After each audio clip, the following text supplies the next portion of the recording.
Kinn is whipped for Porsche, Vegas is whipped for Pete and also whipping Pete, and here I am sitting in a dark corner of my study writing the script with a watery coffee on my table because even my milk refuses to get whipped for me. Damn you old Nespresso machines. Hello my lovelies, this is PL Fan Edits and I'm sad because episode 11 is over and we are nearing the end of our KinnPorsche journey. I'm absolutely not ready for it to end, but unfortunately in life all good things eventually come to an end. Episode 11 was another hot and cold episode that gave me everything unexpected.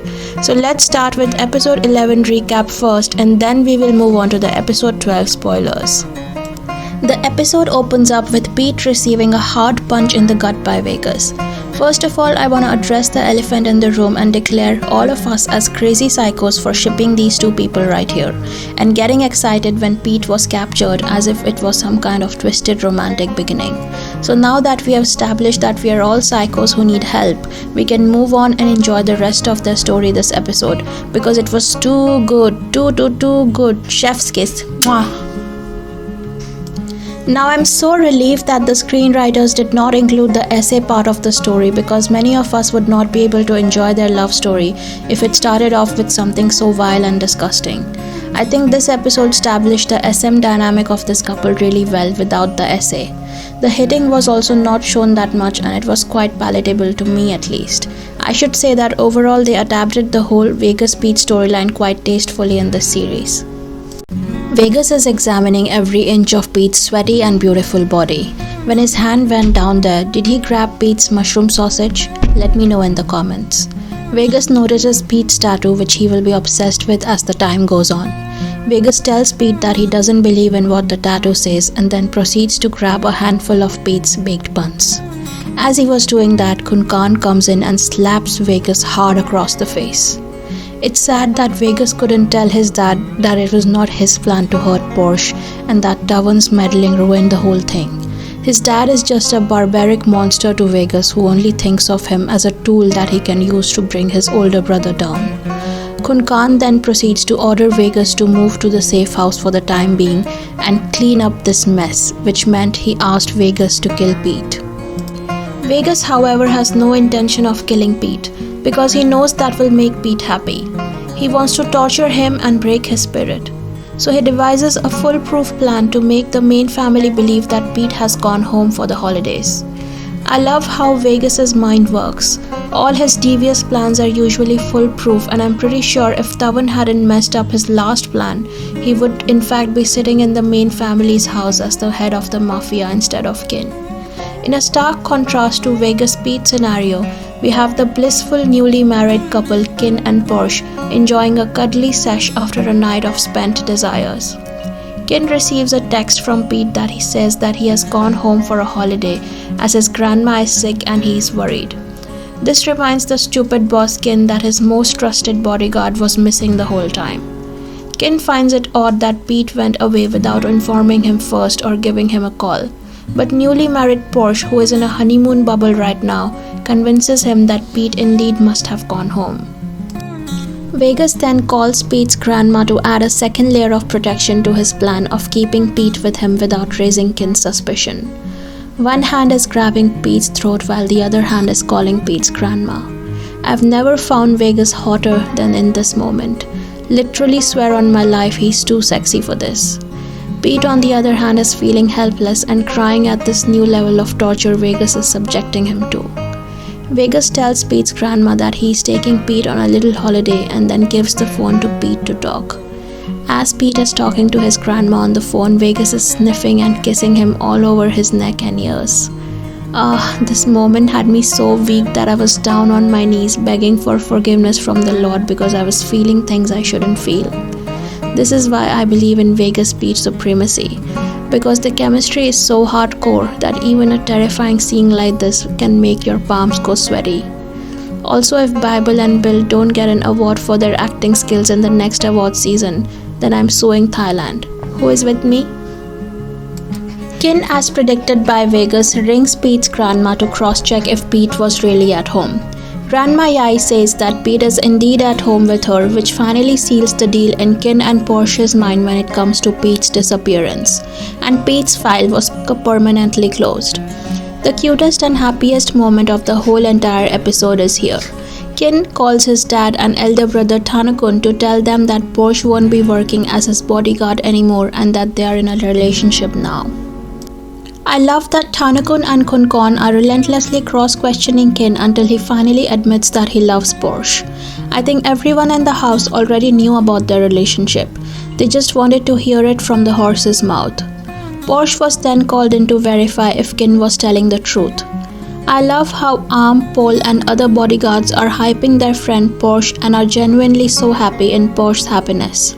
Kunkon asks Porsche that Kinn is saying he loves you, is that correct?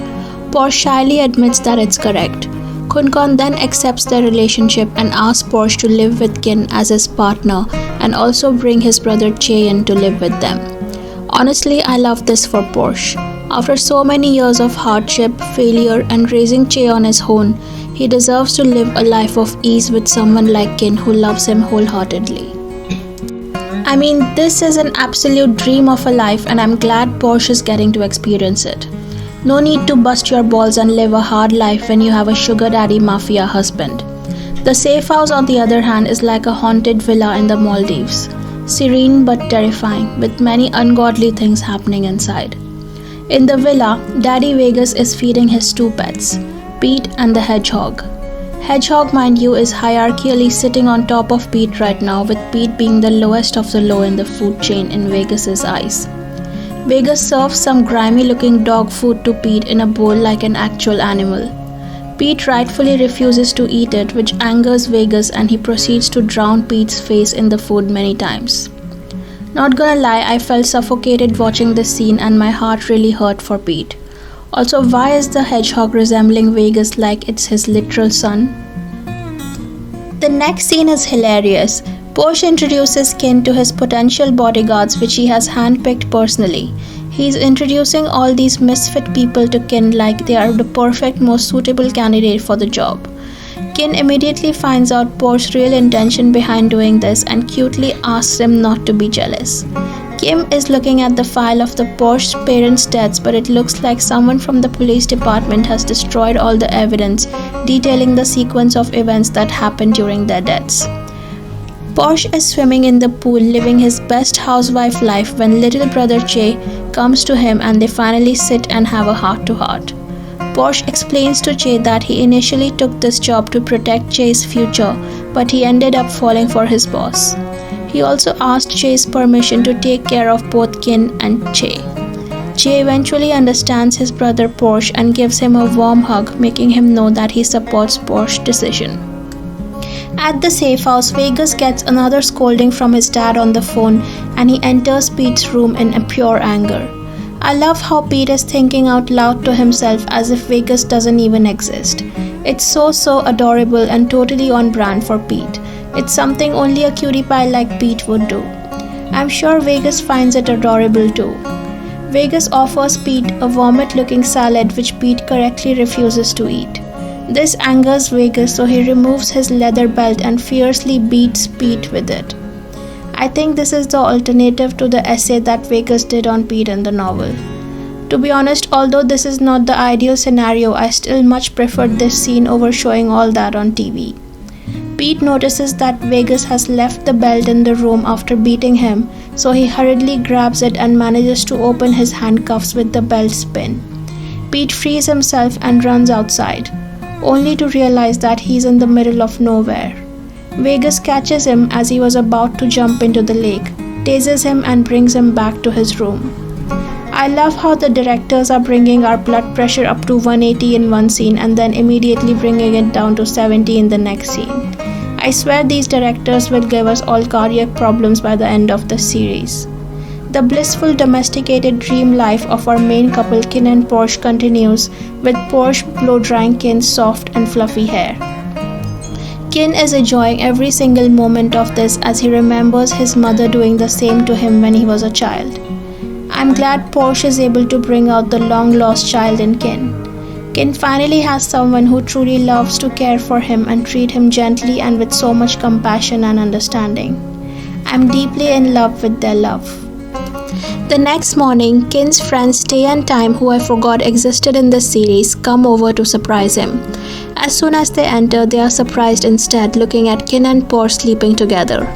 As daytime, Kinn and Porsche are on the bed together, I was reminded of a party me and my husband went to one time. 4 friends on one bed at that party looked a whole lot different than this. Let me know if you're thinking the same thing that I'm thinking. If not, then God bless your innocent soul. Kinn, Porsche, Tay and Time are at Yoke's bar enjoying some drinks and celebrating the fact that they have publicly acknowledged their relationship. Yoke also gives her blessings to little brother Porsche and his boyfriend Kinn. I love how proud Porsche was of Kinn when Kinn professed his love for Porsche in front of everyone. That was such a natural boyfriend reaction. Honestly, I love the way they have shown how natural and non-orchestrated a real relationship can be. It's very rare to see in Thai BLs. In fact, this could be the first BL ever that has shown such a natural boyfriend dynamic, and it doesn't seem like any of their moves or reactions towards each other are rehearsed or directed at all. The second most heart-crushing moment of the entire episode is about to come. I say the second most because the first most is the Kim-Che breakup, but that will come later. So this is the second most saddest moment. Poor Vegas is reading his book looking all nerdy and sexy when his bastard bitch of a dad comes in suddenly and tosses his book away. He then proceeds to smack our handsome daddy across the face and humiliates him, saying that he could never win against someone like Kinn and that him and Macau aren't even worthy of being his sons. Why did he bring poor Macau in the picture? It's not even his fault. Vegas is heartbroken again and goes to Pete's room to find some refuge. I noticed that whenever he's upset over his dad, the first thing he does is run to find Pete. It's like as soon as he sees Pete's face, his heart settles immediately. This time when he goes to Pete's room, he finds that Pete is unconscious and his wounds are infected. Che, on the other hand, is exploring the main house and finds Tanakun playing with the bodyguards. Tanakun ends up telling Che that Kim is the youngest brother of the family, which came as a huge shock to poor Che. Che feels betrayed and he immediately goes to find Kim. Che confronts Kim and asks him what was the reason Kim came close to Che. Was it because he knew that Che was Porsche's brother? Kim replies yes without even flinching. Then Che asks Kim the dreaded question, did Kim ever really love Che? Kim flinched for like 1 microsecond and said I'm sorry, which is worse than saying no. This breakup was absolutely heartbreaking because Kim does love Che a lot, but he can't commit to his feelings until he finds out what the relationship is between his dad and Che's mom. At the safe house, Vegas is panicking about Pete's condition and applies bandages to his wounds. The way he's applying the bandages feels so sensual and intimate somehow. I would like to point out Vegas Pete's supremacy again because they can make even the most revolting and horrid tasks look lewd and carnal. Look at Pete's face. The masochist in Pete has now woken up and his eyes are beaming with pleasure. He's loving every single moment of Vegas tending to his wounds. Pete is refusing to take his medicine because he thinks that there might be poison in it, and Pete doesn't want to die right now. He wants to live so that he can come out of this alive. Also, how are Pete's underarms so clear? Give me some tips, Pete. Tell me your ways. Now prepare to die, because Vegas will do with the pill what Than did with the ice. Their first kiss, ladies and gentlemen, is the moment we've all been waiting for, and they completely delivered. Pete was shocked at what Vegas just did, but Vegas behaved as if it's a general norm of pill giving, and every person should give pills to people like he did. Like even the nurse in the hospital should go around putting meds in people's mouths through her own mouth. Pete here is smitten with Vegas. As soon as his lips touched Vegas, he was gone. Pete is lying on the bed, almost on the verge of death by his infected wounds, but his overtly positive self is still concerned about Vegas. He asks Vegas if he got into another fight with his dad. Pete tells Vegas that the reason his dad scolds him is not because he sucks. It's because his dad sucks, and so he's taking his anger out on Vegas. Pete and Vegas have had a similar dynamic with their fathers growing up. But the difference is that Pete had his grandmother who showed him the right path and been a positive influence on him, whereas Vegas had to basically raise himself and his brother on his own without anyone to guide him or show him light. After listening to Pete's words, something stirs in Vegas, and we can see a visible shift in his feelings towards Pete. He realizes here that Pete is no ordinary guy.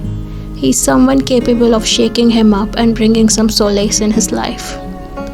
Porsche and Kinn, our honeymoon couple, are having their private helicopter ride. Porsche is loving every single moment of it. Ja Porsche, ji le apni zindagi is what comes to my mind when I see Porsche finally letting go of all the stresses and responsibilities of his life and enjoys a life of luxury with his husband Kinn. Also, never forget, when Porsche and Kinn are together, there is always room for something kinky. So while in the helicopter, Porsche also gives Kinn a complimentary oiling of his gun. Pete is lying on his deathbed but still has the gall to ask Vegas how he was feeling. Vegas replied that it wasn't as bad as before, maybe because after his talk with Pete he feels a lot better about facing his dad.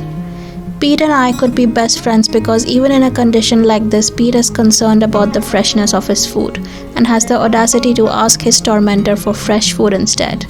This is the beginning of Sugar Daddy Vegas, where Vegas will become addicted to bringing delicious food for Pete, and he will never be able to eat alone from now on.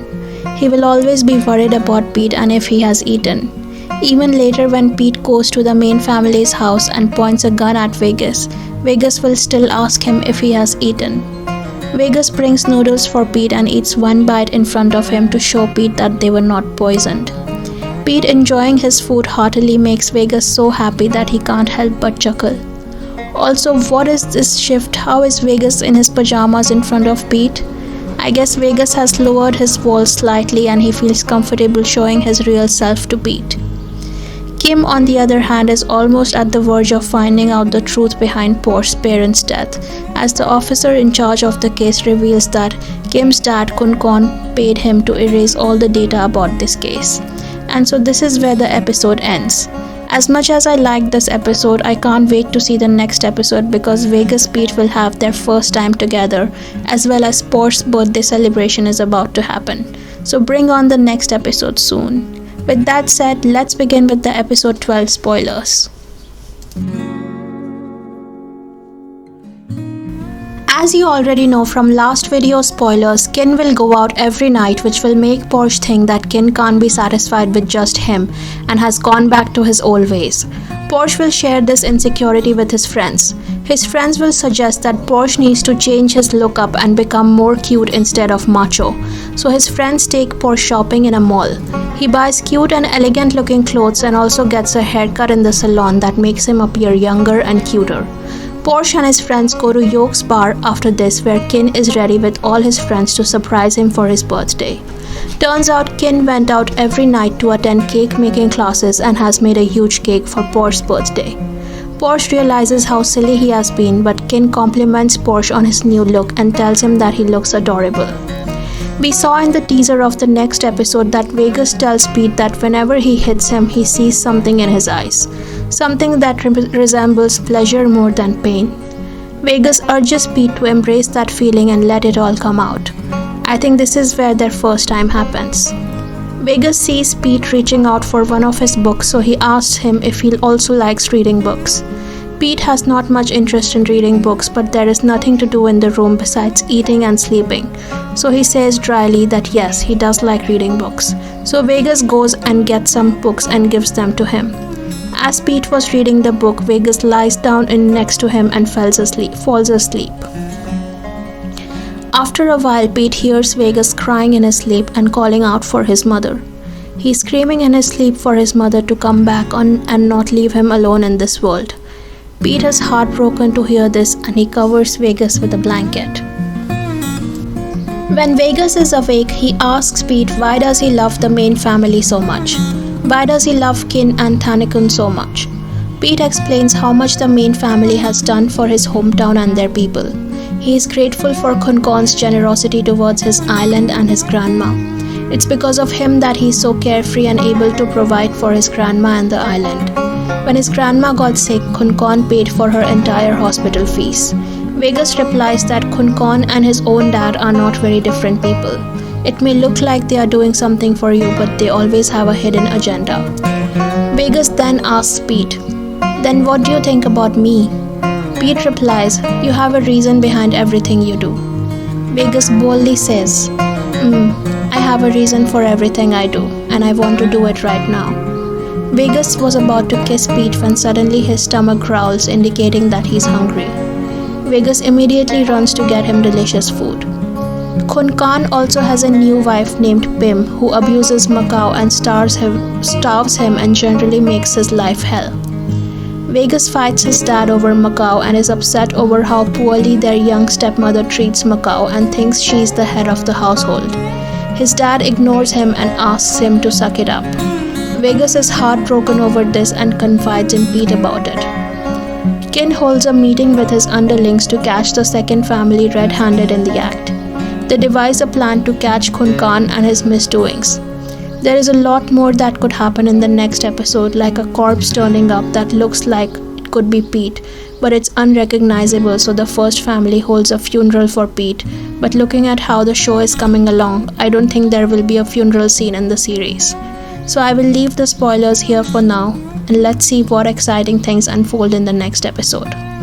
As always, leave your comments and thoughts about episode 11 in the comment section below, and I will see you all in my next video very soon. Bye!